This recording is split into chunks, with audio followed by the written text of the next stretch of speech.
ತರಗತಿಯಲ್ಲಿ ಎರಡನೇ ಅಧ್ಯಾಯವನ್ನು ವಿಶ್ಲೇಷಣೆ ಮಾಡಿದ್ದೀವಿ. ಎರಡನೇ ಅಧ್ಯಾಯ ದತ್ತಾಂಶಗಳ ಸಂಗ್ರಹಣೆ. ದತ್ತಾಂಶಗಳ ಸಂಗ್ರಹಣೆಯನ್ನು ನಾವು ಹೇಗೆ ದತ್ತಾಂಶಗಳನ್ನು ಸಂಗ್ರಹಿಸಿಕೊಳ್ತೀವಿ, ಅಂದರೆ ದತ್ತಾಂಶಗಳ ಮೂಲಗಳು ಯಾವುದು ಅನ್ನೋದನ್ನು ನಾವು ಕಳೆದ ತರಗತಿಯಲ್ಲಿ ನೋಡಿದ್ದೀವಿ. ದತ್ತಾಂಶಗಳ ಮೂಲಗಳು ಪ್ರಮುಖವಾಗಿ ಎರಡು ಮೂಲಗಳನ್ನು ವಿಶ್ಲೇಷಣೆ ಮಾಡಿದ್ದೀವಿ. ಒಂದು ಪ್ರಾಥಮಿಕ ದತ್ತಾಂಶಗಳು, ಮತ್ತೊಂದು ಮಾಧ್ಯಮಿಕ ದತ್ತಾಂಶಗಳು.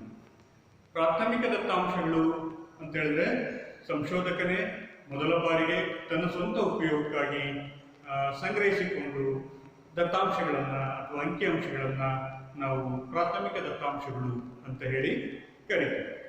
ಹಾಗೆಯೇ ಮಾಧ್ಯಮಿಕ ದತ್ತಾಂಶಗಳು ಅಂತ ಹೇಳಿದರೆ ಈಗಾಗಲೇ ಇತರರು ಸಂಗ್ರಹಿಸಿರ್ತಕ್ಕಂತಹ ದತ್ತಾಂಶಗಳನ್ನು ಸಂಶೋಧಕ ತನ್ನ ಅನುಕೂಲಕ್ಕಾಗಿ ಆ ದತ್ತಾಂಶಗಳನ್ನು ಬಳಸಿಕೊಂಡರೆ ಅದನ್ನು ಮಾಧ್ಯಮಿಕ ದತ್ತಾಂಶಗಳು ಅಂತ ಹೇಳಿ ಕರೀತೀವಿ. ಹಾಗೆಯೇ ದತ್ತಾಂಶಗಳನ್ನು ಸಂಗ್ರಹಿಸುವ ವಿಧಾನಗಳು ಯಾವುವು? ನಾವು ನಿನ್ನೆಯ ತರಗತಿಯಲ್ಲಿ ದತ್ತಾಂಶಗಳನ್ನು ಸಂಗ್ರಹಿಸುವ ವಿಧಾನಗಳು ಪ್ರಮುಖವಾಗಿ 3 ವಿಧಾನಗಳನ್ನು ವಿಶ್ಲೇಷಣೆ ಮಾಡಿದ್ದೀವಿ. ಒಂದು ವೈಯಕ್ತಿಕ ಸಂದರ್ಶನದ ವಿಧಾನ, ಅಂಚೆ ಮೂಲಕ ಸಮೀಕ್ಷೆ ವಿಧಾನ, ಮೂರನೇದಾಗಿರ್ತಕ್ಕಂಥದ್ದು ದೂರವಾಣಿ ಮೂಲಕ ಸಂದರ್ಶನದ ವಿಧಾನ ಅಂತ ಹೇಳಿ ಈ 3 ವಿಧಾನಗಳ ಬಗ್ಗೆ ನಾವು ವಿಶ್ಲೇಷಣೆಯನ್ನು ಮಾಡಿದ್ವಿ. ಈಗ ಇವತ್ತಿನ ಅಧ್ಯಾಯದಲ್ಲಿ ದತ್ತಾಂಶಗಳ ಸಂಗ್ರಹಣೆಯಲ್ಲಿ ಮತ್ತೊಂದು ನಮಗೆ ಅತ್ಯಂತ ಪ್ರಮುಖವಾಗಿರ್ತಕ್ಕಂತಹ ಮೂಲಗಳು ಅಂತ ಹೇಳಿದರೆ ಒಂದು ಜನಗಣತಿ, ಮತ್ತೊಂದು ಮಾದರಿ ಸಮೀಕ್ಷೆ. ಜನಗಣತಿ ಮತ್ತೊಂದು ಮಾದರಿ ಸಮೀಕ್ಷೆ. ಈ ಜನಗಣತಿ ಮತ್ತು ಮಾದರಿ ಸಮೀಕ್ಷೆಗಳು ಸಹ ದತ್ತಾಂಶಗಳನ್ನು ನಾವು ಸಂಗ್ರಹಣೆ ಮಾಡೋದಕ್ಕೆ ಬಳಸ್ಕೊಳ್ತಕ್ಕಂತಹ ಒಂದು ವಿಧಾನ ಆಗಿದೆ. ಹಾಗಾಗಿ ಈ ವಿಧಾನದಲ್ಲಿ ಅತ್ಯಂತ ಪ್ರಮುಖವಾಗಿರ್ತಕ್ಕಂತಹ ವಿಧಾನ ಇದು ಅಂತ ಹೇಳ್ಬೋದು. ಹೆಚ್ಚು ಜನಪ್ರಿಯವಾಗಿರ್ತಕ್ಕಂತಹ ದತ್ತಾಂಶಗಳ ಸಂಗ್ರಹಣೆಯಲ್ಲಿ ಹೆಚ್ಚು ಜನಪ್ರಿಯತೆಯನ್ನು ಹೊಂದಿರತಕ್ಕಂತಹ ವಿಧಾನ ಅಂತ ಹೇಳಿದ್ರೆ ಒಂದು ಜನಗಣತಿ ಮತ್ತೊಂದು ಮಾದರಿ ಸಮೀಕ್ಷೆಗಳು. ಈಗ ಒಂದೊಂದಾಗಿ ನೋಡೋಣ. ಜನಗಣತಿ ಅಂದ್ರೆ ಏನು? ಜನಗಣತಿ ಜನ ಗಣತಿ ಅಂದ್ರೆ ಜನರನ್ನ ಗಣತಿ ಮಾಡ್ತಕ್ಕಂಥದ್ದು. ಎಲ್ಲ ಜನರನ್ನು ಸಹ ಗಣತಿ ಅಥವಾ ಸಮೀಕ್ಷೆಗೆ ಒಳಪಡಿಸುವುದು. ಗಣತಿ ಅಂದ್ರೆ ಸಮೀಕ್ಷಾ ಕಾರ್ಯಗಳನ್ನ ಕೈಗೊಳ್ತಕ್ಕಂಥದ್ದು. ಇದನ್ನ ನಿರ್ದಿಷ್ಟವಾಗಿರ್ತಕ್ಕಂಥ ಒಂದು ವ್ಯಾಖ್ಯಾನದಲ್ಲಿ ಹೇಳೋದಾದ್ರೆ, ಜನಸಂಖ್ಯೆಯ ಪ್ರತಿಯೊಂದು ಅಂಶವನ್ನ ಸಮೀಕ್ಷೆಗೆ ಒಳಪಡಿಸುವುದರ ಮೂಲಕ ಮಾಹಿತಿಯನ್ನು ಸಂಗ್ರಹಿಸಿದರೆ ಅದನ್ನು ಜನಗಣತಿ ಅಂತ ಹೇಳಿ ಕರೀತೀವಿ.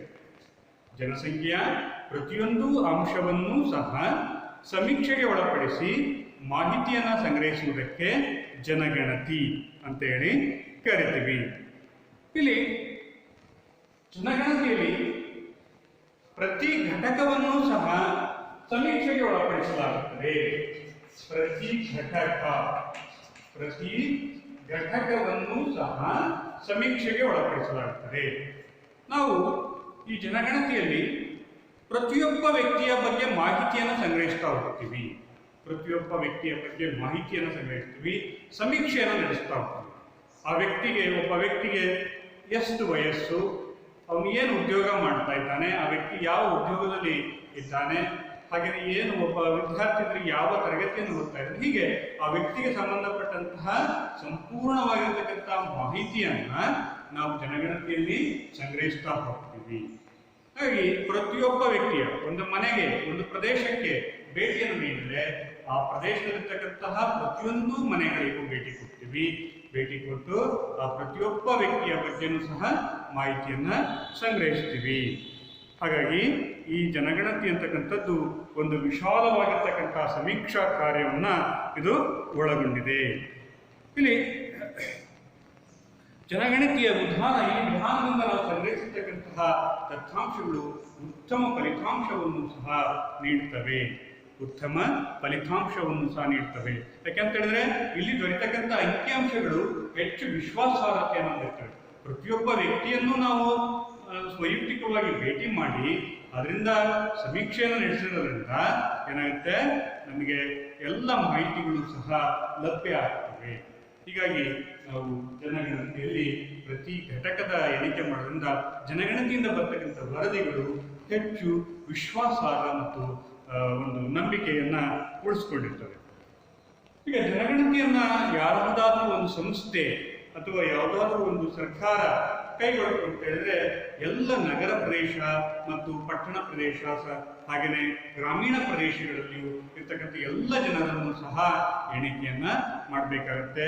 ಎಲ್ಲ ವೈಯಕ್ತಿಕ ಘಟಕಗಳನ್ನು ಸಹ ಇಲ್ಲಿ ನಾವು ಎಣಿಕೆಯನ್ನ ಸಮೀಕ್ಷೆಯನ್ನ ಕೈಗೊಳ್ಳಬೇಕಾಗುತ್ತೆ. ಹಾಗೆಯೇ ಈ ಜನಗಣತಿ ಅಂತಕ್ಕಂಥದ್ದು ಸಾಮಾನ್ಯವಾಗಿ ಭಾರತದಲ್ಲಿ 10 ವರ್ಷಕ್ಕೊಮ್ಮೆ ನಡೆಯುತ್ತದೆ. ಭಾರತದಲ್ಲಿ 10 ವರ್ಷಕ್ಕೊಮ್ಮೆ ಈ ಜನಗಣತಿ ಅಂತಕ್ಕಂಥದ್ದು, ಈ ಜನಗಣತಿಯ ಕಾರ್ಯ ಅಂತಕ್ಕಂಥದ್ದು ಕಂಡುಬರುತ್ತೆ. ನಾವು ಪ್ರತಿ 10 ವರ್ಷಕ್ಕೊಮ್ಮೆ ಭಾರತದಲ್ಲಿ ಜನಗಣತಿಯನ್ನ ಮಾಡ್ತೀವಿ. ಅಂದ್ರೆ ಒಟ್ಟು ಭಾರತದಲ್ಲಿರ್ತಕ್ಕಂಥ ಒಟ್ಟು ಜನಸಂಖ್ಯೆ ಎಷ್ಟಿದೆ ಅಂತಕ್ಕಂಥ ಮಾಹಿತಿಯನ್ನ ನಾವು ತೆಗೆದುಕೊಳ್ತೀವಿ. 2001ರಲ್ಲಿ ಭಾರತದ ಜನಗಣತಿಯನ್ನ ನಾವು ಕೈಗೊಂಡಾಗ ಭಾರತದ ಒಟ್ಟು ಜನಸಂಖ್ಯೆ 102 ಕೋಟಿ ಜನಸಂಖ್ಯೆ ಇತ್ತು. 102 ಕೋಟಿ ಜನಸಂಖ್ಯೆ ಇತ್ತು. ಹಾಗೆಯೇ 2011ರಲ್ಲಿ ಭಾರತದ ಒಟ್ಟು ಜನಸಂಖ್ಯೆ 121 ಕೋಟಿ ಭಾರತದಲ್ಲಿ ಜನಸಂಖ್ಯೆ ಅಸ್ತಿತ್ವದಲ್ಲಿತ್ತು ಅಂತಕ್ಕಂಥದ್ದು. ಅಂದ್ರೆ 2001ರಲ್ಲಿ ನಡೆಸಿರ್ತಕ್ಕಂಥ ಜನಗಣತಿ ಮತ್ತೆ ಯಾವಾಗ ನಡೆಸಲಾಗಿದೆ? 2011ರಲ್ಲಿ ನಡೆಸಲಾಗಿದೆ. ಹೀಗೆ ಪ್ರತಿ 10 ವರ್ಷಗಳಿಗೊಮ್ಮೆ ಭಾರತದಲ್ಲಿ ಜನಗಣತಿಯನ್ನ ನಾವು ಕೈಗೊಳ್ತೀವಿ. ಹಾಗೆಯೇ ಈ ಜನಗಣತಿಯಲ್ಲಿ ಪ್ರತಿಯೊಂದು ವೈಯಕ್ತಿಕ ಘಟಕಗಳನ್ನ ನಾವು ಪರಿಗಣಿಸ್ತೀವಿ. ಪ್ರತಿಯೊಂದು ವೈಯಕ್ತಿಕ ಘಟಕ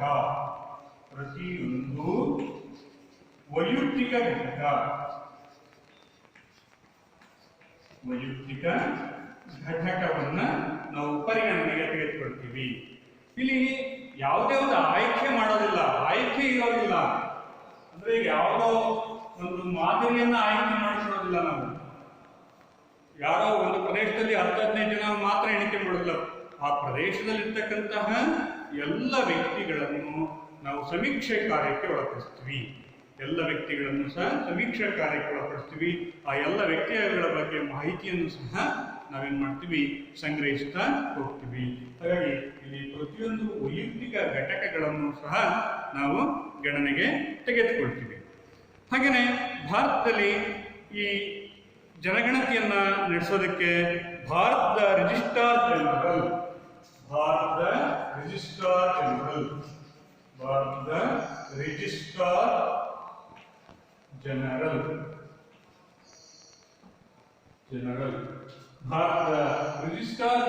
ಅವರು ಈ ಜನಗಣತಿ ಕಾರ್ಯವನ್ನ ಪ್ರತಿ 10 ವರ್ಷಗಳಿಗೊಮ್ಮೆ ಕೈಗೊಳ್ತಾರೆ. ಭಾರತದ ಜನಗಣತಿಯನ್ನ ಕೈಗೊಳ್ಳತಕ್ಕಂತಹ ಸಂಸ್ಥೆ ಯಾವುದು ಅಥವಾ ಸಂಸ್ಥೆ ಯಾವುದು ಅಂತ ಹೇಳಿದ್ರೆ ಅದು ಭಾರತದ ರಿಜಿಸ್ಟ್ರಾರ್ ಜನರಲ್. ಇವರು ಏನು ಪ್ರತಿ 10 ವರ್ಷಗಳಿಗೊಮ್ಮೆ ಜನಗಣತಿ ಕಾರ್ಯವನ್ನ ಕೈಗೊಳ್ತಾರೆ.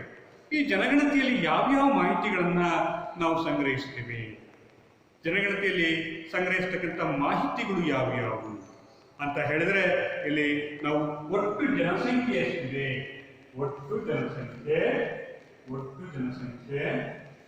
ಅದರಲ್ಲಿ ಪುರುಷ ಜನಸಂಖ್ಯೆ ಎಷ್ಟಿದೆ, ಮಹಿಳಾ ಜನಸಂಖ್ಯೆ ಎಷ್ಟಿದೆ, ಹಾಗೆಯೇ ಜನನ ದರ ಎಷ್ಟಿದೆ, ಜನನ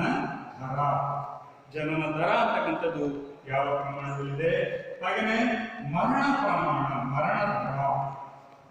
ದರ ಯಾವ ರೀತಿ ಇದೆ, ಅದೇ ರೀತಿ ಸಾಕ್ಷರತಾ ದರ ಸಾಕ್ಷರತೆಯ ಪ್ರಮಾಣ ಯಾವ ರೀತಿ ಇದೆ, ಹಾಗೆಯೇ ಲಿಂಗಾನುಪಾತ ಎಷ್ಟು ಜನ ಇದೆ, ಹಾಗೆಯೇ ಉದ್ಯೋಗದ ರಚನೆಗಳು ಯಾವ ರೀತಿ ಇದೆ, ಉದ್ಯೋಗದ ರಚನೆಗಳು ಯಾವ ರೀತಿ ಇದೆ, ಈ ಎಲ್ಲ ಮಾಹಿತಿಗಳನ್ನ ನಾವು ಜನಗಣತಿ ಕಾರ್ಯವನ್ನು ಕೈಗೊಂಡಾಗ ಪ್ರತಿ 10 ವರ್ಷಗಳಿಗೊಮ್ಮೆ ಕೈಗೊಳ್ತೀವಿ. ಏನೋ ಜನಗಣತಿಯಲ್ಲಿ ಯಾವ್ಯಾವ ಪ್ರಮುಖವಾಗಿರ್ತಕ್ಕಂಥ ಅಂಶಗಳನ್ನು ನಾವು ಸಮೀಕ್ಷೆಯನ್ನು ಒಳಪಡಿಸ್ತೀವಿ. ಒಟ್ಟು ಜನಸಂಖ್ಯೆ ಎಷ್ಟಿದೆ ಒಂದು ಪ್ರದೇಶದಲ್ಲಿ, ಒಂದು ಗ್ರಾಮದಲ್ಲಿ, ಒಂದು ರಾಜ್ಯದಲ್ಲಿ, ಇಡೀ ದೇಶದಲ್ಲಿ ಒಟ್ಟು ಜನಸಂಖ್ಯೆ ಎಷ್ಟಿದೆ ಅನ್ನೋದನ್ನ ನಾವು ಸಂಗ್ರಹಿಸ್ತೀವಿ. ಆನಂತರ ಪುರುಷರ ಪ್ರಮಾಣ ಎಷ್ಟಿದೆ, ಮಹಿಳೆಯರ ಪ್ರಮಾಣ ಎಷ್ಟಿದೆ. ಹಾಗೆಯೇ ಜನನ ದರ ಯಾವ ರೀತಿ ಇದೆ. ಜನನ ದರ ಅಂತ ಹೇಳಿದ್ರೆ ಪ್ರತಿ 1000 ಜನಸಂಖ್ಯೆಗೆ ಜನಿಸುವವರ ಪ್ರಮಾಣ, ಇದನ್ನ ಜನನ ದರ ಅಂತ ಕರಿತೀವಿ. ಈ ಜನನ ದರ ಯಾವ ಪ್ರಮಾಣದಲ್ಲಿ ಕಂಡು ಬರ್ತಾ ಇದೆ.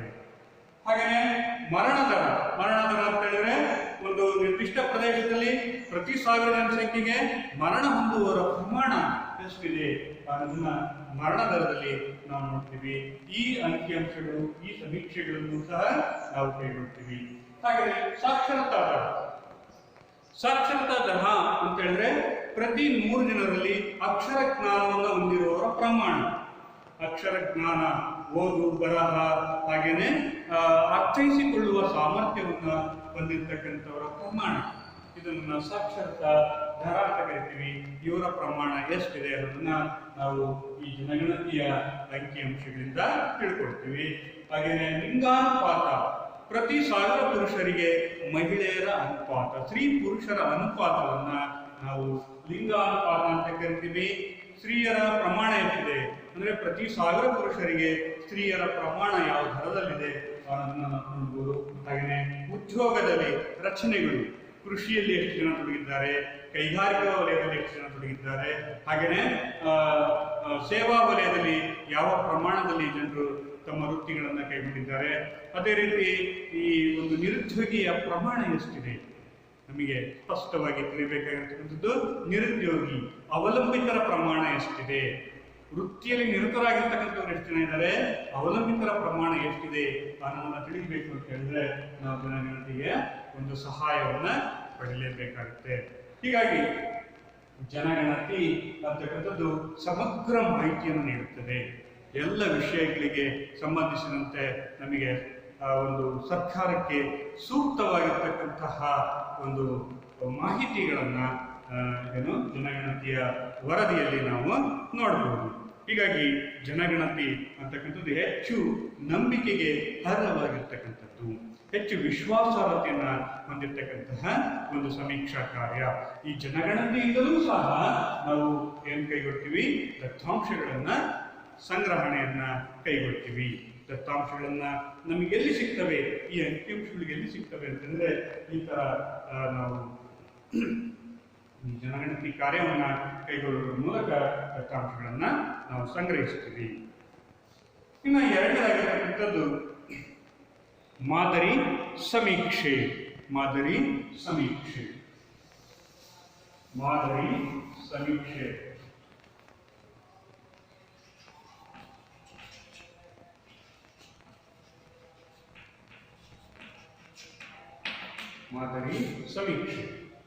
ಮಾದರಿ ಸಮೀಕ್ಷೆ ಅಂತ ಹೇಳಿದ್ರೆ ಪರಿಣಿತ ತನಿಖಾದಾರರು ಅಂಕಿಅಂಶಗಳ ಸಂಗ್ರಹಣೆಗಾಗಿ ಒಟ್ಟು ಜನಸಂಖ್ಯೆಯ ಕೆಲವು ಮಾದರಿಗಳನ್ನ ಆಯ್ಕೆ ಮಾಡಿಕೊಂಡು ಆ ಮೂಲಕ ಸಂಗ್ರಹಿಸಿದಂತಹ ದತ್ತಾಂಶಗಳನ್ನ ನಾವು ಮಾದರಿ ಸಮೀಕ್ಷೆ ಅಂತ ಹೇಳಿ ಕರೀತೇವೆ.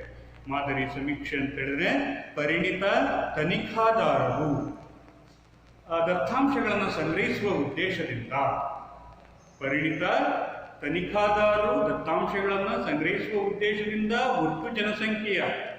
ಒಟ್ಟು ಜನಸಂಖ್ಯೆಯ ಕೆಲವು ಮಾದರಿಗಳನ್ನು ಆಯ್ಕೆ ಮಾಡಿಕೊಂಡು ಆ ಮೂಲಕ ಸಮೀಕ್ಷೆಯನ್ನ ಕೈಗೊಂಡ್ರೆ ಅಂತಹ ಸಮೀಕ್ಷೆಯನ್ನ ನಾವು ಮಾದರಿ ಸಮೀಕ್ಷೆ ಅಂತ ಹೇಳಿ ಕರಿತೀವಿ. ಈ ಮಾದರಿ ಸಮೀಕ್ಷೆಯನ್ನು ಸಹ ದತ್ತಾಂಶಗಳ ಸಂಗ್ರಹಣೆಯ ಪ್ರಮುಖ ಮೂಲಗಳಾಗಿವೆ. ದತ್ತಾಂಶ ಸಂಗ್ರಹಣೆಯ ಪ್ರಮುಖವಾಗಿರ್ತಕ್ಕಂಥ ಒಂದು ಸಾಧನ.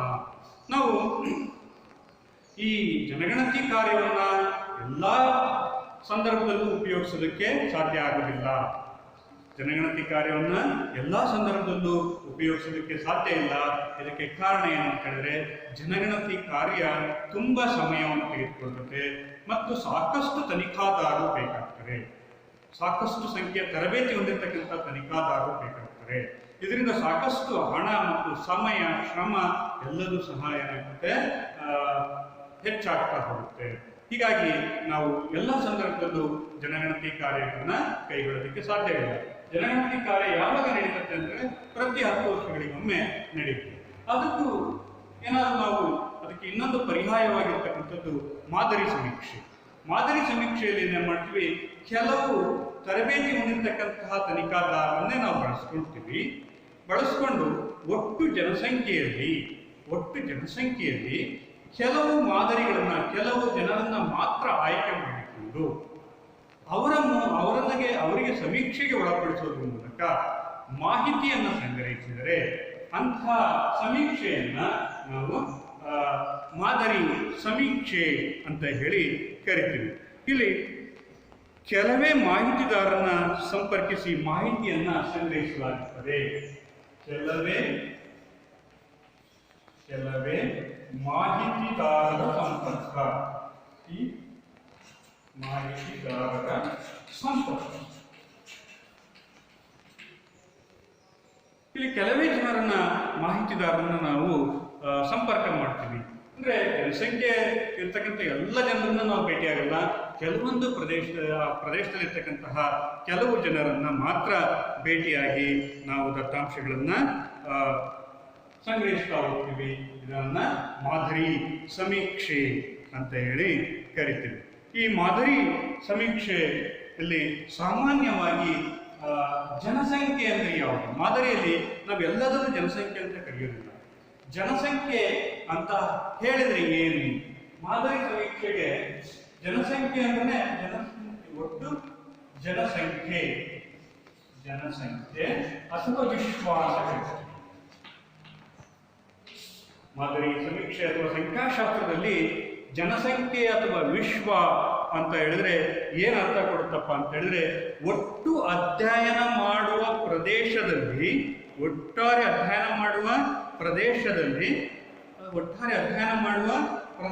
ಎಂಬ ಅರ್ಥವನ್ನು ಕೊಡುತ್ತೆ. ನಾವು ಯಾವ ಪ್ರದೇಶವನ್ನು ಅಧ್ಯಯನ ಮಾಡ್ತೀವೋ ಆ ಪ್ರದೇಶವನ್ನ ಇಲ್ಲಿ ನಾವು ಕರಿತೀವಿ ಜನಸಂಖ್ಯೆ ಅಥವಾ ವಿಶ್ವ ಅಂತ ಕರಿತೀವಿ. ಉದಾಹರಣೆಗೆ ಯಾವುದೋ ಒಂದು ಸಮಸ್ಯೆಯನ್ನ, ಒಂದು ಆರ್ಥಿಕ ಸಮಸ್ಯೆಯನ್ನ ನಾವು ಗಣನೆಗೆ ತೆಗೆದುಕೊಂಡ್ರೆ ಆ ಸಮಸ್ಯೆಯಲ್ಲಿ ಅಧ್ಯಯನಕ್ಕೆ ಒಳಪಡ್ತಕ್ಕಂತಹ ಪ್ರದೇಶವನ್ನ ಮಾತ್ರ ನಾವೆಂತ ಕರಿತೀವಿ, ಜನಸಂಖ್ಯೆ ಅಂತ ಹೇಳಿ ಕರಿತೀವಿ. ಅದನ್ನ ವಿಶ್ವ ಅಂತ ಹೇಳಿ ಕರಿತೀವಿ. ಹೀಗೆ ಈ ಜನಸಂಖ್ಯೆಯಲ್ಲಿ ಕೆಲವು ಜನರನ್ನ ಮಾತ್ರ ಆಯ್ಕೆ ಮಾಡಿಕೊಂಡು ಆಗ ಅಧ್ಯಯನ ಅಥವಾ ಸಮೀಕ್ಷೆಗೆ ಒಳಪಡಿಸಿದಾಗ ಅದರಿಂದ ಬರ್ತಕ್ಕಂತಹ ಫಲಿತಾಂಶವನ್ನ ಇಡೀ ಜನಸಂಖ್ಯೆಗೆ ಸಾಮಾನ್ಯೀಕರಿಸ್ತೀವಿ. ಈ ಪ್ರಕ್ರಿಯೆಯನ್ನ ನಾವೆಂತ ಕರಿತೀವಿ, ಮಾದರಿ ಸಮೀಕ್ಷೆ. ನೋಡಿ, ಇಲ್ಲಿ ತುಂಬಾನೇ ಒಂದು ತಾಂತ್ರಿಕ ಪದಗಳನ್ನು ನಾವು ಹೆಚ್ಚು ಬಳಕೆ ಮಾಡ್ತಾ ಇದ್ದೀವಿ. ಹಾಗಾಗಿ ಇದ್ರ ಬಗ್ಗೆ ನೀಟಾಗಿ ನಾವು ತಿಳ್ಕೊಬೇಕಾಗುತ್ತೆ. ಮಾದರಿ ಸಮೀಕ್ಷೆ ಅಂತ ಹೇಳಿದ್ರೆ ಏನು? ಜನಸಂಖ್ಯೆಯ ಒಂದು ಭಾಗವನ್ನ ಆಯ್ಕೆ ಮಾಡಿಕೊಂಡು ಆಯ್ಕೆಯಾದ ಜನರಿಂದ ನಾವು ಮಾಹಿತಿಯನ್ನು ಸಂಗ್ರಹಿಸಿದ್ರೆ ಅದನ್ನು ನಾವೆಂತ ಕರಿತೀವಿ, ಮಾದರಿ ಸಮೀಕ್ಷೆ ಅಂತ ಕರಿತೀವಿ. ಮಾದರಿ ಸಮೀಕ್ಷೆ ಅಂತ ಹೇಳಿದ್ರೇನು? ಜನಸಂಖ್ಯೆಯ ಒಂದು ಭಾಗವನ್ನ ಆಯ್ಕೆ ಮಾಡಿಕೊಂಡು ಆ ಆಯ್ಕೆಯಾದ ಜನರಿಂದ ಮಾಹಿತಿಗಳನ್ನ ಸಂಗ್ರಹಿಸಿದ್ರೆ ಅಥವಾ ಸಮೀಕ್ಷೆಗಳನ್ನು ಒಳಪಡಿಸಿದ್ರೆ ಅಂತಹ ಸಮೀಕ್ಷೆಗಳನ್ನ ಮಾದರಿ ಸಮೀಕ್ಷೆ ಅಂತ ಹೇಳಿ ಕರಿತೇವೆ. ಇಲ್ಲಿ ಮಾದರಿ ಸಮೀಕ್ಷೆ ಅಥವಾ ಸಂಖ್ಯಾಶಾಸ್ತ್ರದಲ್ಲಿ ಜನಸಂಖ್ಯೆ ಅಂದ್ರೆ ಅದರದ್ದೇ ಆಗಿರ್ತಕ್ಕಂಥ ಅರ್ಥ ಇದೆ. ಜನಸಂಖ್ಯೆ ಅಂತ ಹೇಳಿದ್ರೆ ಏನಪ್ಪ ಅಂತ ಹೇಳಿದ್ರೆ, ಅಧ್ಯಯನ ಮಾಡುವ ಪ್ರದೇಶದಲ್ಲಿರ್ತಕ್ಕಂತಹ ಒಂದು ನಿರ್ದಿಷ್ಟ ಪ್ರದೇಶದಲ್ಲಿ ಅಧ್ಯಯನ ಮಾಡತಕ್ಕಂತಹ ಪ್ರದೇಶದಲ್ಲಿರ್ತಕ್ಕಂತಹ ಜನರನ್ನ ನಾವು ಜನಸಂಖ್ಯೆ ಅಂತ ಕರಿತೀವಿ. ಇಡೀ ದೇಶಕ್ಕೆ ಅನ್ವಯ ಆಗಲ್ಲ, ಯಾವುದಾದ್ರೂ ಒಂದು ಸಮಸ್ಯೆಗೆ ಸಂಬಂಧಿಸಿದಂತಹ ಪ್ರದೇಶವನ್ನ ಆಯ್ಕೆ ಮಾಡ್ತೀವಿ. ಉದಾಹರಣೆಗೆ ಒಂದು ಕೊಳಗೇರಿ ಪ್ರದೇಶಕ್ಕೆ ನಾವು ಅಧ್ಯಯನ ಮಾಡಬೇಕು ಅಂತ ಹೇಳಿದ್ರೆ ಯಾವ ಪ್ರದೇಶದಲ್ಲಿ ಕೊಳಗೇರಿ ಇದೆಯೋ ಆ ಪ್ರದೇಶವನ್ನ ಮಾತ್ರ ನಾವು ಏನಂತ ಕರಿತೀವಿ, ಜನಸಂಖ್ಯೆ ಅಂತ ಕರಿತೀವಿ. ಒಂದು ನಗರ ಪ್ರದೇಶದಲ್ಲಿ ಯಾವುದೋ ಒಂದು ಕೊಳಗೇರಿಯ ಆರ್ಥಿಕ ಸ್ಥಿತಿಗತಿಯ ಬಗ್ಗೆ ನಾವು ಅಧ್ಯಯನ ಮಾಡಬೇಕು ಅಂತ ಹೋದ್ರೆ ಆ ನಗರ ಪ್ರದೇಶದಲ್ಲಿ ಆ ಒಂದು ನಿರ್ದಿಷ್ಟವಾಗಿರತಕ್ಕಂಥ ಕೊಳಗೇರಿ ಪ್ರದೇಶವನ್ನೇ ಮಾತ್ರ ನಾವು ಆಯ್ಕೆ ಮಾಡ್ಕೊಳ್ತೀವಿ. ಹೀಗೆ ಆಯ್ಕೆ ಮಾಡ್ಕೊಂಡಿರ್ತಕ್ಕಂಥ ಪ್ರದೇಶವನ್ನ ನಾವೇಂತ ಕರಿತೀವಿ, ಜನಸಂಖ್ಯೆ ಅಂತ ಹೇಳಿ ಕರಿತೀವಿ. ಅದನ್ನೇ ವಿಶ್ವ ಅಂತ ಕರಿತೀವಿ. ಆ ಕೊಳಗೇರಿ ಪ್ರದೇಶದಲ್ಲಿ ಇರ್ತಕ್ಕಂಥ ಎಲ್ಲ ಜನರನ್ನು ನಾವು ಭೇಟಿ ಆಗ್ತೀವಲ್ಲ, ಅದರಲ್ಲಿ ಇರ್ತಕ್ಕಂಥ ಒಂದು 10-15 ಜನನ ಅಥವಾ ಒಂದು 30 ಜನರ ಅಥವಾ ಒಂದು 40 ಕುಟುಂಬಗಳ ಮಾಹಿತಿಯನ್ನು ಸಂಗ್ರಹಿಸಿ ಅದರಿಂದ ಬರ್ತಕ್ಕಂಥ ಫಲಿತಾಂಶವನ್ನ ಇಡೀ ಕೊಳಗೇರಿಗೆ ಅನ್ವಯ ಆಗುವಂತೆ ನಾವು ಸಾಮಾನ್ಯೀಕರಿಸಿದ್ರೆ ಅದನ್ನ ಮಾದರಿ ಸಮೀಕ್ಷೆ ಅಂತ ಹೇಳಿ ನಾವು ಕರಿತೀವಿ. ಹಾಗಾದ್ರೆ ಈ ಮಾದರಿ ಸಮೀಕ್ಷೆಯನ್ನ ಅನುಸರಿಸುವ ಹಂತಗಳು ಹೇಗೆ ಮಾದರಿ ಸಮೀಕ್ಷೆಯನ್ನ ಅನುಸರಿಸ್ತಾರೆ? ಮಾದರಿಯ ಆಯ್ಕೆಯನ್ನು ಹೇಗೆ ಮಾಡ್ತಾರೆ ಅಂತ ಹೇಳಿದ್ರೆ, ಮೊದಲು ಅಧ್ಯಯನ ಮಾಡುವ ಜನಸಂಖ್ಯೆಯನ್ನ ಗುರುತಿಸಬೇಕು. ಅಧ್ಯಯನ ಮಾಡುವ ಜನಸಂಖ್ಯೆ ಗುರುತಿಸುವುದು.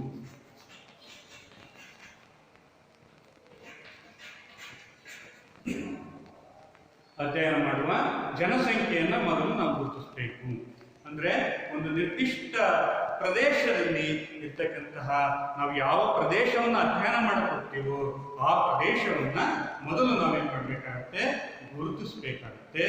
ಗುರುತಿಸಿದ ನಂತರ ಆ ಪ್ರದೇಶದ ಒಟ್ಟಾರೆ ಜನಸಂಖ್ಯೆಯನ್ನ ಅಧ್ಯಯನ ಮಾಡಲು ಕಷ್ಟವಾಗುವುದರಿಂದ ಮಾದರಿ ಪ್ರತಿನಿಧಿಗಳನ್ನ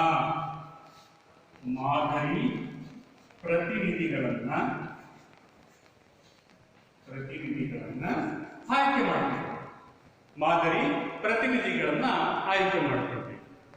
ಹೀಗೆ ಮಾದರಿ ಪ್ರತಿನಿಧಿಗಳನ್ನ ಆಯ್ಕೆ ಮಾಡಿಕೊಂಡ ನಂತರ ಆ ಪ್ರತಿನಿಧಿಗಳನ್ನ ಸಮೀಕ್ಷೆಗೆ ಒಳಪಡಿಸಬೇಕು. ಸಮೀಕ್ಷೆಗೆ ಒಳಪಡಿಸೋದ್ರಿಂದ ನಾವು ಮಾಹಿತಿಗಳನ್ನು ಸಂಗ್ರಹಿಸಿದರೆ ಅದನ್ನ ಮಾದರಿ ಸಮೀಕ್ಷೆ ಅಂತ ಹೇಳಿ ಕರಿತೀವಿ. ಮಾದರಿ ಸಮೀಕ್ಷೆ ಅಂತ ಹೇಳಿ ಈ ಮಾದರಿ ಸಮೀಕ್ಷೆ ಅಥವಾ ಮಾದರಿಯನ್ನ ಹೇಗೆ ಆಯ್ಕೆ ಮಾಡ್ಕೊಳ್ತೀವಿ, ಒಂದು ಸಮೀಕ್ಷೆಗೆ ಒಳಪಡಿಸತಕ್ಕಂತಹ ಜನರ ಗುಂಪನ್ನ ನಾವು ಹೇಗೆ ಆಯ್ಕೆ ಮಾಡ್ಕೊಳ್ತೀವಿ ಅಂತ ಹೇಳಿದ್ರೆ, ಹೇಗೆ ಆಯ್ಕೆ ಮಾಡ್ಕೊಳ್ತೀವಿ? ಮೊದಲು ಜನಸಂಖ್ಯೆನ ಗುರುತಿಸಬೇಕು. ಯಾವ ಪ್ರದೇಶದಲ್ಲಿ ನಾವು ಅಧ್ಯಯನ ಮಾಡಬೇಕು, ಯಾವ ಪ್ರದೇಶದಲ್ಲಿ ಯಾವ ಕ್ಷೇತ್ರದಲ್ಲಿ ನಾವು ಅಧ್ಯಯನ ಮಾಡಬೇಕು, ಆ ಕ್ಷೇತ್ರದ ಒಟ್ಟು ಜನಸಂಖ್ಯೆಯನ್ನು ಏನ್ ಮಾಡಬೇಕು, ಗುರುತಿಸಬೇಕು. ಗುರುತಿಸುವುದರ ಮೂಲಕ ಆ ಪ್ರದೇಶದಲ್ಲಿ ಕೆಲವೊಂದು ಮಾದರಿಗಳನ್ನ ಏನ್ ಮಾಡ್ಕೊಬೇಕು, ಆಯ್ಕೆ ಮಾಡ್ಕೊಬೇಕು. ಯಾರ ಮೇಲೆ ನಾವು ಅಧ್ಯಯನ ಮಾಡಬೇಕು, ಯಾರನ್ನ ಸಮೀಕ್ಷೆಗೆ ಒಳಪಡಿಸಬೇಕು. ಎಲ್ಲ ಜನರನ್ನು ನಾವು ಸಮೀಕ್ಷೆಗೆ ಅಥವಾ ಅಧ್ಯಯನ ಮಾಡೋದಕ್ಕೆ ಕಷ್ಟ ಆಗುತ್ತೆ, ತನಿಖೆಗೆ ಅಥವಾ ಅಧ್ಯಯನ ಮಾಡೋದಕ್ಕೆ ಕಷ್ಟ ಆಗುತ್ತೆ. ಆ ಪ್ರದೇಶದಲ್ಲಿ ಇರ್ತಕ್ಕಂಥ ಸಾವಿರಾರು ಜನರನ್ನ ನಾವು ಸಮೀಕ್ಷೆಗೆ ಒಳಪಡಿಸೋದಕ್ಕೆ ಕಷ್ಟ ಆಗುತ್ತೆ. ಆದ್ರಿಂದ ಅದರಲ್ಲಿರ್ತಕ್ಕಂಥ ಕೆಲವು ಜನರನ್ನ ನಾವು ಆಯ್ಕೆ ಮಾಡಿಕೊಂಡು ಆ ಆಯ್ಕೆಯಾಗಿರ್ತಕ್ಕಂಥ ಜನರಿಗೆ ನಾವು ಜನರ ಮೇಲೆ ಸಮೀಕ್ಷಾ ಕಾರ್ಯಗಳನ್ನ ಕೈಗೊಳ್ತೀವಿ. ಇದನ್ನ ನಾವು ಮಾದರಿ ಸಮೀಕ್ಷೆಯಲ್ಲಿ ಈ ಹಂತದಲ್ಲಿ ಈ ಮಾದರಿ ಸಮೀಕ್ಷೆಗಳನ್ನ ಮಾಡಲಾಗ್ತದೆ. ಹಾಗಾದ್ರೆ ಮಾದರಿ ಅಂದ್ರೆ ಏನು?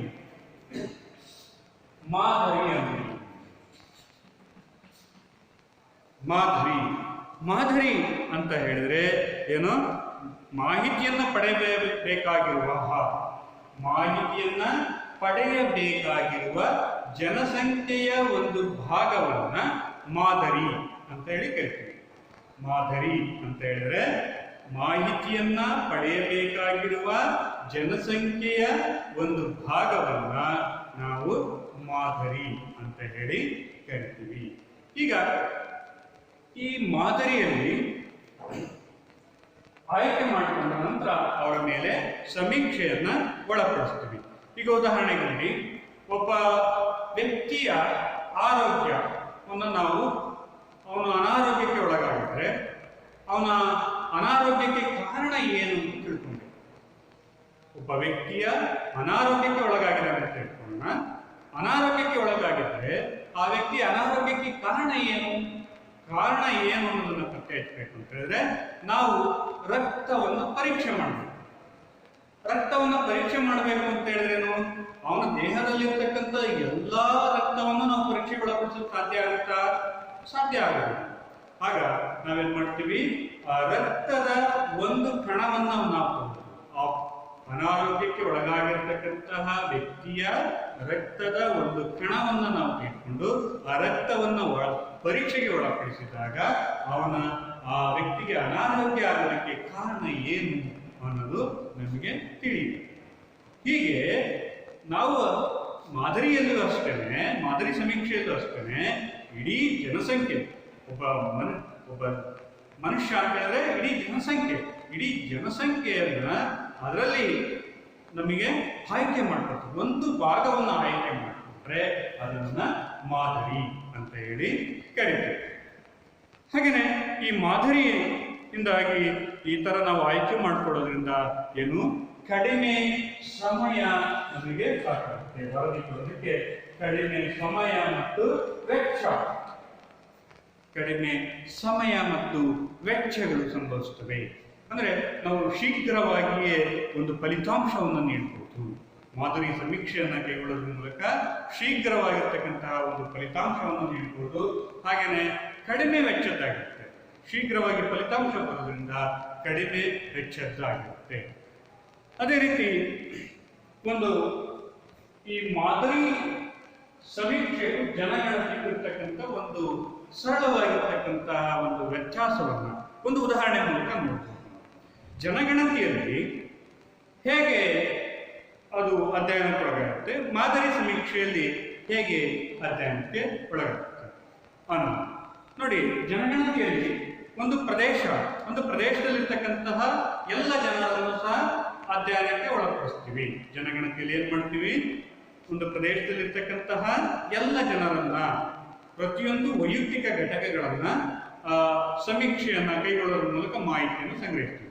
ಉದಾಹರಣೆಗೆ ಒಂದು ಪ್ರದೇಶದಲ್ಲಿರ್ತಕ್ಕಂತಹ ಜನರ ಸರಾಸರಿ ಆದಾಯವನ್ನು ನಾವು ತಿಳಿಯಬೇಕು. ಸರಾಸರಿ ಆದಾಯವನ್ನು ನಾವು ತಿಳಿಯಬೇಕು. ಒಂದು ಪ್ರದೇಶದಲ್ಲಿರ್ತಕ್ಕಂತಹ ಜನರ ಸರಾಸರಿ ಆದಾಯ ಎಷ್ಟಿದೆ ಅನ್ನೋದನ್ನು ತಿಳಿಬೇಕಾಗುತ್ತೆ. ಈ ಉದಾಹರಣೆಗೆ ಒಂದು ಗ್ರಾಮ, ಯಾವುದೋ ಒಂದು ಗ್ರಾಮ ಇದೆ. ಆ ಗ್ರಾಮಕ್ಕೆ ಭೇಟಿ ಕೊಟ್ಟು ಆ ಗ್ರಾಮದ ಜನರ ಸರಾಸರಿ ಆದಾಯವನ್ನು ನಾವು ತಿಳಿಬೇಕು. ಹಾಗೆ ತಿಳಿಬೇಕಾದ್ರೆ ಜನಗಣತಿ ಕಾರ್ಯ ಹೇಗೆ ಕೈಗೊಳ್ತಾರೆ, ಜನಗಣತಿಯವರು ಏನ್ ಮಾಡ್ತಾರೆ, ಪ್ರತಿಯೊಂದು ಮನೆಗಳಿಗೆ ಭೇಟಿ ಕೊಟ್ಟು ಪ್ರತಿಯೊಬ್ಬ ವ್ಯಕ್ತಿಯ ಆದಾಯವನ್ನ, ವಾರ್ಷಿಕ ಆದಾಯವನ್ನ ಏನ್ ಮಾಡ್ತಾ ಹೋಗ್ತಾರೆ, ಮಾಹಿತಿಯನ್ನು ಸಂಗ್ರಹಿಸ್ತಾ ಹೋಗ್ತಾರೆ. ಹೀಗೆ ಪ್ರತಿಯೊಂದು ಮನೆಯಿಂದ ಬಂದಂತಹ ಆದಾಯವನ್ನು ಒಟ್ಟು ಕೂಡಿ ಆ ಪ್ರದೇಶದಲ್ಲಿರ್ತಕ್ಕಂತಹ ಒಟ್ಟು ಜನಸಂಖ್ಯೆಯಿಂದ ಭಾಗಿಸಿದಾಗ ಸರಿತಕ್ಕಂಥದ್ದೇ ಆ ಪ್ರದೇಶದ ಜನರ ಸರಾಸರಿ ಆದಾಯ ಆಗುತ್ತದೆ. ಅರ್ಥ ಆಗ್ತಾ ಇದ್ದಾರಾ? ಏನು ಇಲ್ಲಿ ಸರಾಸರಿ ಆದಾಯವನ್ನು ಗಣತಿಯಲ್ಲಿ ಯಾವ ರೀತಿಯಿಂದ ನಾವು ಕೈಗೊಳ್ತೀವಿ ಅಂತಂದ್ರೆ, ಒಂದು ನಿರ್ದಿಷ್ಟ ಪ್ರದೇಶದಲ್ಲಿ 300 ಕುಟುಂಬಗಳಿದ್ದಾವೆ ಅಂತ ಹೇಳ್ಬೋದು. ಒಂದು ಗ್ರಾಮದಲ್ಲಿ 300 ಕುಟುಂಬಗಳಿದ್ದಾವೆ. ಆ 300 ಕುಟುಂಬದಲ್ಲಿ ಆ 300 ಕುಟುಂಬಗಳಿಗೂ ಭೇಟಿಯನ್ನ ಕೊಟ್ಟು 300 ಕುಟುಂಬದ ಒಟ್ಟು ಆದಾಯವನ್ನು ನಾವು ಗಣನೆಗೆ ತೆಗೆದುಕೊಳ್ತೀವಿ. ಒಟ್ಟು ಆದಾಯ, ಆ 300 ಕುಟುಂಬಗಳ ಒಟ್ಟು ಆದಾಯ ಸರಿಸುಮಾರು 10 ಲಕ್ಷ ಇದೆ ಅಂತ ಇಟ್ಕೊಳ್ರಿ. ಎಷ್ಟು? 10 ಲಕ್ಷ ಇದೆ. 10 ಲಕ್ಷ ಇದೆ ಅಂತಕ್ಕಂಥದ್ದನ್ನು ನಾವು ನೋಡಿದ್ರೆ, ಈ 10 ಲಕ್ಷವನ್ನ ಎಷ್ಟಿಂದ ಭಾಗಿಸ್ಬೇಕು? 300 ಕುಟುಂಬದಿಂದ, ಒಟ್ಟು ಆ ಪ್ರದೇಶದಲ್ಲಿರ್ತಕ್ಕಂತಹ ಒಟ್ಟು ಜನಸಂಖ್ಯೆಯಿಂದ ಭಾಗಿಸ್ಬೇಕು. ಜನಸಂಖ್ಯೆ ಒಟ್ಟು ಜನಸಂಖ್ಯೆಯಿಂದ ಭಾಗಿಸ್ಬೇಕು. ಒಟ್ಟು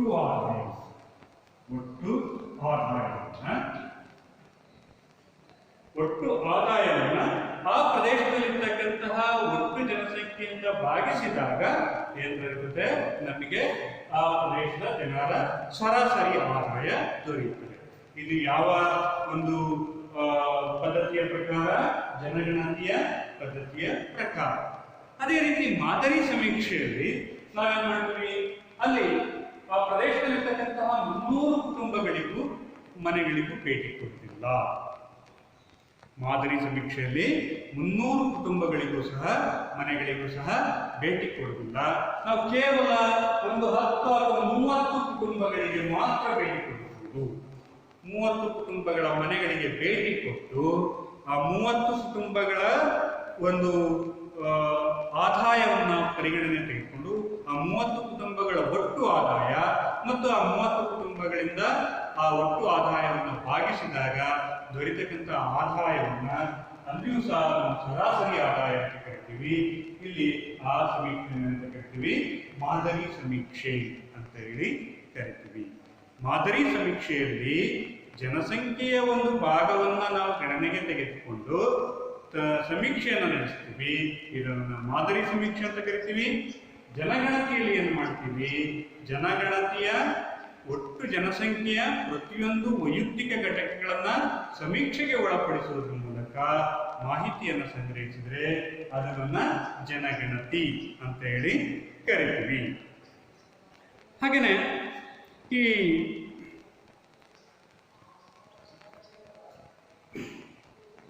ಮಾದರಿ ಸಮೀಕ್ಷೆಗೆ ಮತ್ತೊಂದು ಉದಾಹರಣೆಯನ್ನ ನಾವು ಉದಾಹರಿಸಬಹುದು.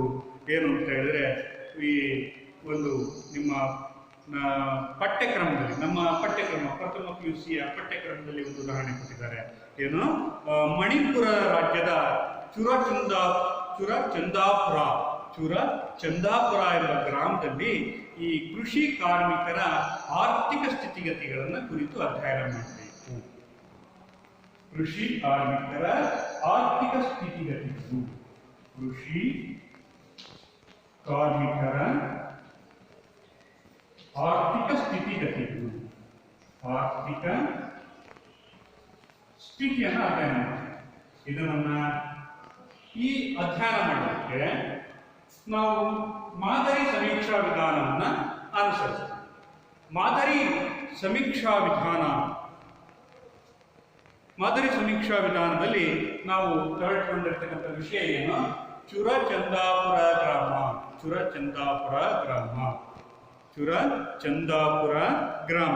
ಈ ಚುರಚಂದಾಪುರ ಗ್ರಾಮದಲ್ಲಿ ಅಲ್ಲಿರ್ತಕ್ಕಂತಹ ಕೃಷಿ ಕುಟುಂಬಗಳ ಆರ್ಥಿಕ ಸ್ಥಿತಿಯನ್ನ ನಾವು ಕುರಿತು ಅಧ್ಯಯನ ಮಾಡಬೇಕು. ಇದು ನಮ್ಮ ವಿಷಯ ವಸ್ತು, ಸಮೀಕ್ಷೆಗೆ ಒಳಪಡಿಸುವಂತಹ ವಸ್ತು. ಹಾಗಾದ್ರೆ ಅಲ್ಲಿಯ ಜನಸಂಖ್ಯೆ ಯಾವುದು? ಜನಸಂಖ್ಯೆ ಅಂತಕ್ಕಂಥದ್ದು, ಜನಸಂಖ್ಯೆ ಯಾವಾಗುತ್ತೆ,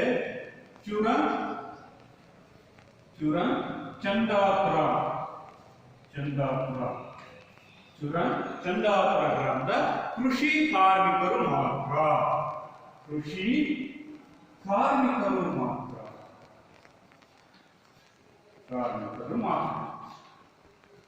ಎಲ್ಲರೂ ಚುರಚಂದಾಪುರ ಗ್ರಾಮದಲ್ಲಿ ಇರ್ತಕ್ಕಂಥ ಎಲ್ಲ ಜನರನ್ನು ನಾವು ಅಧ್ಯಯನಕ್ಕೆ ಒಳಪಡಿಸುವ ಹಾಗಿಲ್ಲ. ಯಾರನ್ನ ನಾವು ಮಾತ್ರ ಅಧ್ಯಯನಕ್ಕೆ ಒಳಪಡಿಸಬಹುದು? ಚುರಚಂದಾಪುರ ಗ್ರಾಮದಲ್ಲಿರ್ತಕ್ಕಂತಹ ಈ ಕೃಷಿ ಕಾರ್ಮಿಕರನ್ನ ಮಾತ್ರ ನಾವು ಅಧ್ಯಯನಕ್ಕೆ ಒಳಪಡಿಸಬೇಕಾಗುತ್ತೆ. ಇದನ್ನ ನಾವು ಚುರಚಂದಾಪುರ ಗ್ರಾಮದ ಕೃಷಿ ಕಾರ್ಮಿಕರನ್ನ ನಾವೆಂತ ಕರಿತೀವಿ, ಇಲ್ಲಿ ಜನಸಂಖ್ಯೆ ಅಂತ ಕರಿತೀವಿ. ಇಲ್ಲಿ ಈ ಕೃಷಿ ಕಾರ್ಮಿಕರ ಒಟ್ಟು ಪ್ರಮಾಣ ಎಷ್ಟಿರ್ಬೋದು? ಒಂದು 300 ಜನ ಕೃಷಿ ಕಾರ್ಮಿಕರು ಇದ್ದಾರೆ. 300 ಜನ ಕೃಷಿ ಕಾರ್ಮಿಕರು ಇದ್ದಾರೆ ಅಂತ ಹೇಳಿದ್ರೆ ನಾವು ಮಾದರಿಯನ್ನ ಎಷ್ಟು ಜನಕ್ಕೆ ಮಾತ್ರ ಆಯ್ಕೆ ಮಾಡ್ತೀವಿ? 10% ಅಂತ ಹೇಳಿದ್ರೆ 30 ಜನರನ್ನ ಮಾತ್ರ ಆಯ್ಕೆ ಮಾಡಿಕೊಳ್ತೀವಿ. 30 ಜನರನ್ನ ಮಾತ್ರ ನಾವು ಆಯ್ಕೆ ಮಾಡಿಕೊಳ್ಳೋದ್ರ ಮೂಲಕ ನಾವು ಏನ್ ಮಾಡ್ತೀವಿ, ಈ ಒಂದು ದತ್ತಾಂಶಗಳನ್ನ ಸಂಗ್ರಹಿಸ್ತಾ ಹೋಗ್ತೀವಿ. ಈ 30 ಜನರ ಮೇಲೆ ಸಮೀಕ್ಷೆಯನ್ನ ಕೈಗೊಳ್ತೀವಿ. ಈ ಸಮೀಕ್ಷೆಯನ್ನ ಕೈಗೊಳ್ಳೋದ್ರ ಮೂಲಕ ಅದರಿಂದ ಬರ್ತಕ್ಕಂಥ ಫಲಿತಾಂಶ ಆ ಗ್ರಾಮ ಯಾವುದು, ಚುರಚಂದಾಪುರ ಗ್ರಾಮದ ಒಟ್ಟಾರೆ ಕೃಷಿ ಕಾರ್ಮಿಕರ ಸ್ಥಿತಿಗತಿಯಾಗಿರುತ್ತದೆ. ಒಟ್ಟಾರೆ ಗ್ರಾಮದ ಸ್ಥಿತಿಗತಿಗಳಾಗಿರುತ್ತವೆ. ಹೀಗೆ ಏನು ಈ ಒಂದು ಪ್ರಕ್ರಿಯೆಗಳು ನಡೀತಾ ಇರ್ತವೆ. ಇಲ್ಲಿ ಈ ಮಾದರಿ ಸಮೀಕ್ಷೆ ಅಂತಕ್ಕಂಥದ್ದು ಏನಾಗುತ್ತೆ, ಕಡಿಮೆ ಸಮಯವನ್ನ ತೆಗೆದುಕೊಳ್ತದೆ. ಕಡಿಮೆ ಸಮಯವನ್ನು ತೆಗೆದುಕೊಳ್ಳುತ್ತೆ. ಇದು ಅರ್ಥ ಆಯಿತು ಅಂತ ನಾನು ಭಾವಿಸ್ತಾ ಇದ್ದೀನಿ. ಏನು ಈ ಮಾದರಿ ಸಮೀಕ್ಷೆಗೆ ಒಂದು ಬಹಳ ಸರಳವಾಗಿರ್ತಕ್ಕಂಥ ಉದಾಹರಣೆಯನ್ನು ನಮ್ಮ ಪಠ್ಯ ಪುಸ್ತಕದಲ್ಲಿ ಹೇಳಿದ್ದಾರೆ.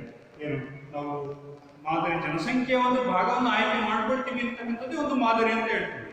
ಆದರೆ ಇಲ್ಲಿ ಜನಸಂಖ್ಯೆ ಅಂದ್ರೆ ಯಾವುದು?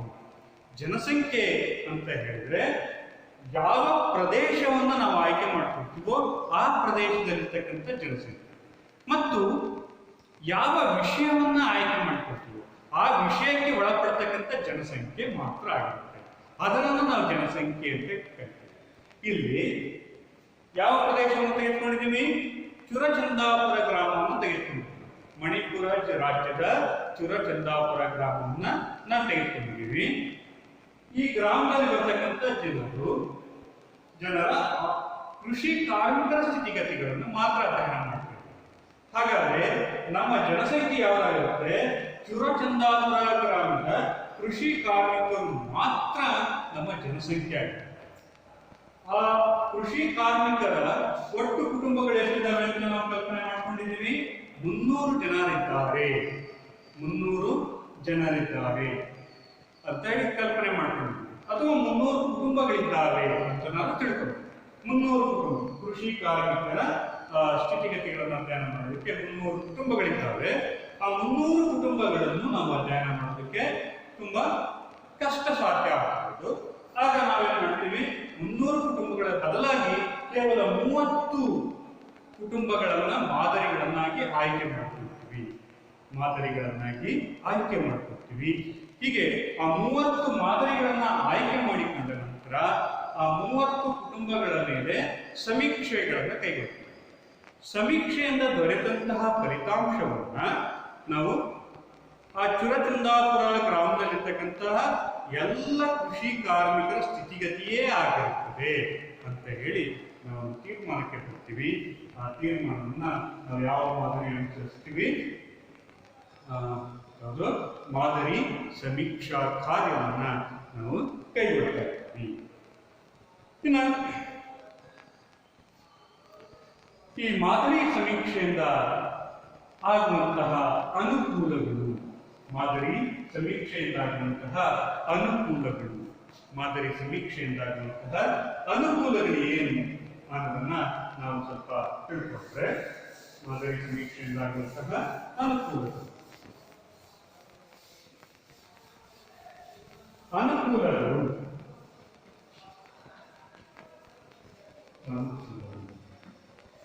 ಒಂದು, ಕಡಿಮೆ ಸಮಯ,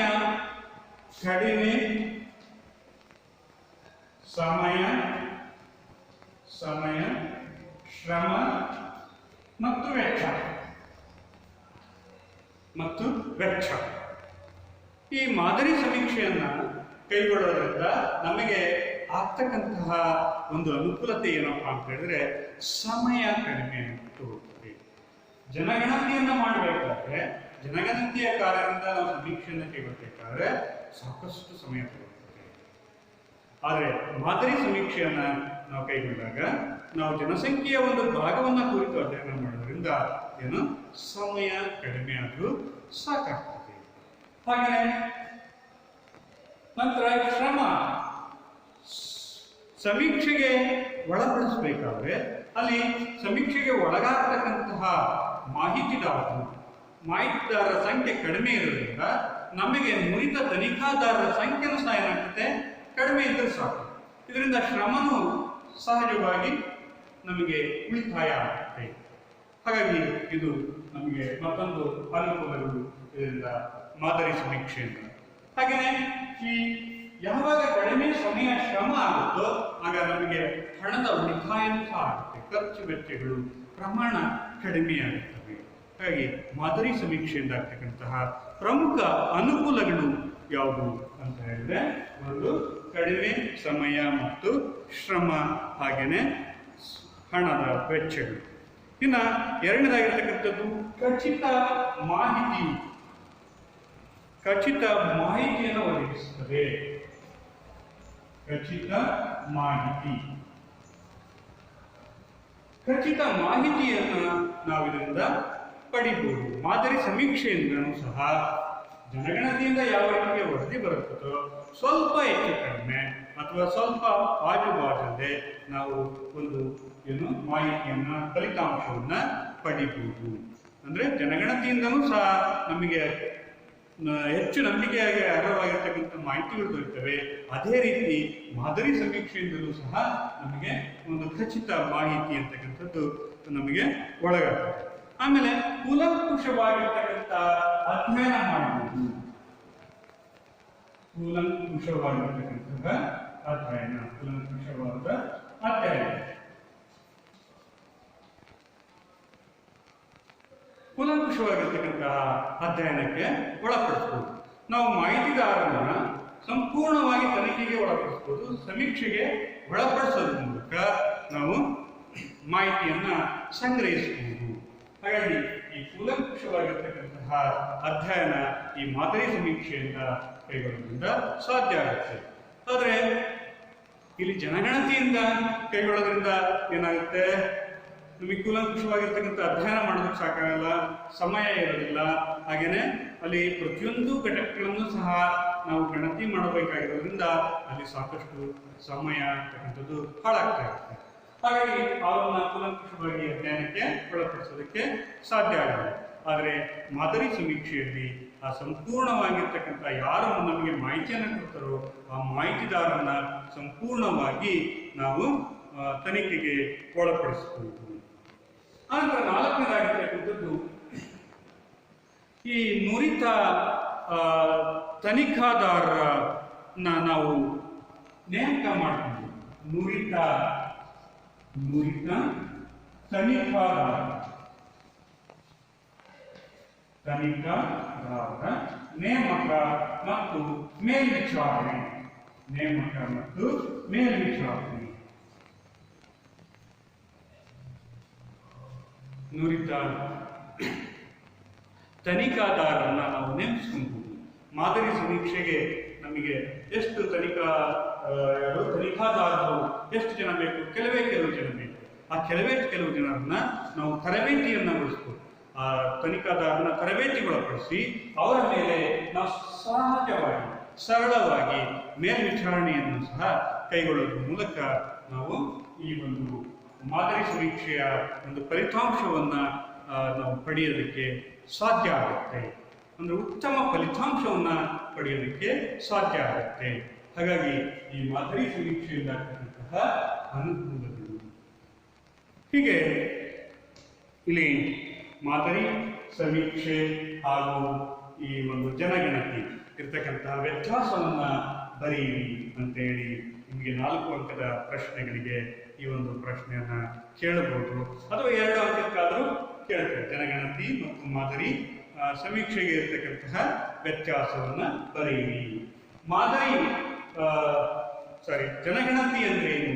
ಜನಗಣತಿ ಅಂತ ಹೇಳಿದ್ರೆ ಒಂದು ಪ್ರದೇಶದ, ಒಂದು ಭೌಗೋಳಿಕ ಪ್ರದೇಶದಲ್ಲಿರ್ತಕ್ಕಂತಹ ಜನಸಂಖ್ಯೆಯ ಎಲ್ಲ ವೈಯಕ್ತಿಕ ಘಟಕಗಳನ್ನ ತನಿಖೆಗೆ ಒಳಪಡಿಸೋದ್ರ ಮೂಲಕ ಮಾಹಿತಿಯನ್ನ ಸಂಗ್ರಹಿಸಿದರೆ ಅದನ್ನ ಜನಗಣತಿ ಅಂತೇಳಿ ಕರಿತೀವಿ. ಜನಗಣತಿಯಲ್ಲಿ ಹೆಚ್ಚು ನಂಬಿಕೆಗೆ ವಿಶ್ವಾಸಾರ್ಹವಾಗಿರ್ತಕ್ಕಂತಹ ಒಂದು ಮಾಹಿತಿಗಳು ನಮಗೆ ದೊರೆಯುತ್ತವೆ. ಖಚಿತ ಮಾಹಿತಿ, ವಿಶ್ವಾಸಾರ್ಹವಾಗಿರ್ತಕ್ಕಂತಹ ಮಾಹಿತಿಗಳು ಸಿಗ್ತವೆ. ಹಾಗೆಯೇ ಜನಗಣತಿ ಅಂತಕ್ಕಂಥದ್ದು ಪ್ರತಿ 10 ವರ್ಷಗಳಿಗೊಮ್ಮೆ ಭಾರತದಲ್ಲಿ ಈ ಜನಗಣತಿಯ ಒಂದು ಜನಗಣತಿ ಅಂತಕ್ಕಂಥದ್ದು ನಡೀತಾ ಇರ್ತದೆ. ಇತ್ತೀಚೆಗೆ 2001ರಲ್ಲಿ ಭಾರತದ ಜನಗಣತಿಯನ್ನು ಕೈಗೊಳ್ಳಲಾಯಿತು. ಆಗ ಭಾರತದ ಜನಸಂಖ್ಯೆ 102 ಕೋಟಿ ಇತ್ತು. ಆನಂತರ 2011ರಲ್ಲಿ ಭಾರತದ ಜನಗಣತಿಯನ್ನು ನಡೆಸಲಾಯಿತು. ಆಗ ಭಾರತದ ಜನಸಂಖ್ಯೆ ಎಷ್ಟು ಹೆಚ್ಚಾಯಿತು? 121 ಕೋಟಿಗೆ ಹೆಚ್ಚಾಯಿತು. ಮುಂದಿನ ಜನಗಣತಿ ಯಾವಾಗ ನಡೆಯುತ್ತೆ ಅಂತ ಹೇಳಿದ್ರೆ 2021ನೇ ವರ್ಷದಲ್ಲಿ ಭಾರತದ ಜನಗಣತಿ ಅಂತಕ್ಕಂಥದ್ದು ನಡೆಯುತ್ತೆ. ಅಂದ್ರೆ ಮುಂಬರುವ ವರ್ಷದಲ್ಲಿ, ಮುಂದಿನ ವರ್ಷದಲ್ಲಿ ಭಾರತದ ಜನಗಣತಿಯ ಪ್ರಕ್ರಿಯೆ ಆರಂಭ ಆಗ್ತದೆ.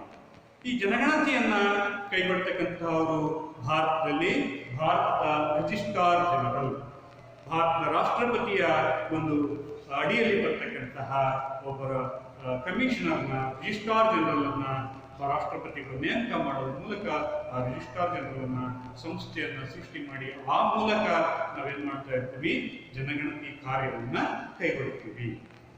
ಹೀಗೆ ಈ ಜನಗಣತಿಯಲ್ಲಿ ಮುಖ್ಯವಾಗಿ ನಾವು ಯಾವ ವಿಷಯಕ್ಕೆ ಸಂಬಂಧಿಸಿದಂತೆ ಮಾಹಿತಿಗಳನ್ನು ಸಂಗ್ರಹಿಸ್ತೀವಿ ಅಂತ ಹೇಳಿದ್ರೆ, ಒಟ್ಟು ಜನಸಂಖ್ಯೆಯ ಪ್ರಮಾಣ ಎಷ್ಟಿದೆ, ಸ್ತ್ರೀ ಪುರುಷರ ಪ್ರಮಾಣ ಎಷ್ಟಿದೆ, ಹಾಗೆಯೇ ಜನನ ದರ ಯಾವ ರೀತಿ ಇದೆ, ಮರಣ ದರದ ಪ್ರಮಾಣ ಯಾವ ರೀತಿ ಇದೆ, ಹಾಗೆಯೇ ಸಾಕ್ಷರತಾ ದರದ ಸ್ಥಿತಿಗತಿಗಳೇನು, ಭಾರತದಲ್ಲಿ ಲಿಂಗಾನುಪಾತದ ಪ್ರಮಾಣ ಯಾವ ರೀತಿ ಇದೆ, ಹಾಗೆಯೇ ಮಕ್ಕಳ ಲಿಂಗಾನುಪಾತ, ಹಾಗೆಯೇ ಶಾಲಾ ದಾಖಲಾತಿಯ ಪ್ರಕ್ರಿಯೆಗಳು, ಇವೆಲ್ಲ ಮಾಹಿತಿಗಳನ್ನು ಅಂದರೆ ಒಟ್ಟಾರೆ ಉದ್ಯೋಗದ ಸ್ಥಿತಿಗತಿಗಳು, ಭಾರತದಲ್ಲಿ ಉದ್ಯೋಗದ ಪ್ರಮಾಣ, ಕೃಷಿ ಇರ್ಬೋದು, ಕೈಗಾರಿಕೆ ಇರ್ಬೋದು, ಹಾಗೆಯೇ ಸೇವಾ ವಲಯದಲ್ಲಿ ಇರ್ಬೋದು, ಹಾಗೆಯೇ ಸ್ವಾವಲಂಬಿಗಳು, ನಿಯಮಿತ ಕಾಲಿಕವಾಗಿರ್ತಕ್ಕಂಥ ಸಂಭಾವನೆಯನ್ನು ಪಡ್ತಕ್ಕಂಥದ್ದು, ಅಥವಾ ಕೂಲಿ ಕಾರ್ಮಿಕರು, ಹೀಗೆ ಯಾವ ರೀತಿಯಲ್ಲಿ ಉದ್ಯೋಗಗಳನ್ನು ಕೈಗೊಂಡಿದ್ದಾರೆ ಅನ್ನೋದೆಲ್ಲ ಸಮಗ್ರ ಮಾಹಿತಿಯನ್ನ ನಮಗೆ ಜನಗಣತಿಯಲ್ಲಿ ಸಿಗ್ತಾ ಹೋಗುತ್ತೆ. ಹಾಗಾಗಿ ಜನಗಣತಿ ಅಂತಕ್ಕಂಥದ್ದು ಒಂದು ದೀರ್ಘಕಾಲದ ಸಮಯವನ್ನು ತೆಗೆದುಕೊಳ್ಳುತ್ತೆ ಮತ್ತು ಹೆಚ್ಚು ವಿಷಯಗಳನ್ನು ನಾವು ಅಧ್ಯಯನ ಮಾಡ್ತೀವಿ. ಹಾಗೆಯೇ ಅದೊಂದು ಸಾಕಷ್ಟು ಶ್ರಮ ಮತ್ತು ವೆಚ್ಚದಾಯಕವಾಗಿರ್ತಕ್ಕಂತಹ ಪ್ರಕ್ರಿಯೆ ಆಗಿರುತ್ತೆ. ಆದ್ದರಿಂದ ಇದನ್ನು 10 ವರ್ಷಗಳಿಗೊಮ್ಮೆ ಈ ಜನಗಣತಿಯನ್ನು ಕೈಗೊಳ್ತೀವಿ. ಆದರೆ ಮಾದರಿ ಸಮೀಕ್ಷೆ ಅಂತ ಹೇಳಿದ್ರೆ, ಒಟ್ಟು ಜನಸಂಖ್ಯೆಯಲ್ಲಿ ಕೆಲವೊಂದು ವೈಯಕ್ತಿಕ ಘಟಕಗಳನ್ನು ಆಯ್ಕೆ ಮಾಡಿಕೊಂಡು ಅವರ ಮೇಲೆ ಸಮೀಕ್ಷೆಯನ್ನು ಕೈಗೊಂಡ್ರೆ ಅದನ್ನು ಮಾದರಿ ಸಮೀಕ್ಷೆ ಅಂತ ಹೇಳಿ ಕರೀತಾರೆ. ಜನಸಂಖ್ಯೆಯ ಒಂದು ಭಾಗವನ್ನು ಕುರಿತು ಅಧ್ಯಯನ ಮಾಡಿದ್ರೆ, ಜನಸಂಖ್ಯೆಯ ಒಂದು ಭಾಗವನ್ನು ಕುರಿತು ನಾವು ಸಮೀಕ್ಷೆಯನ್ನು ಕೈಗೊಂಡ್ರೆ ಅದನ್ನು ಮಾದರಿ ಸಮೀಕ್ಷೆ ಅಂತ ಹೇಳಿ ಕರಿತೀವಿ. ಹೀಗೆ ಮಾದರಿ ಸಮೀಕ್ಷೆಗೂ ಮತ್ತು ಜನಗಣತಿಗೂ ಇರ್ತಕ್ಕಂತಹ ವ್ಯತ್ಯಾಸಗಳನ್ನು ನಾವು ಸ್ಪಷ್ಟವಾಗಿ ಗುರುತಿಸಬಹುದು. ಇಲ್ಲೇನೋ ಬಹಳ ಮುಖ್ಯವಾಗಿ ನಾವು ಗಮನಿಸಬೇಕು ಅಂತ ಹೇಳಿದ್ರೆ, ಮಾದರಿ ಸಮೀಕ್ಷೆಯಲ್ಲಿ ಜನಸಂಖ್ಯೆ ಅಂದರೆ ಬೇರೆ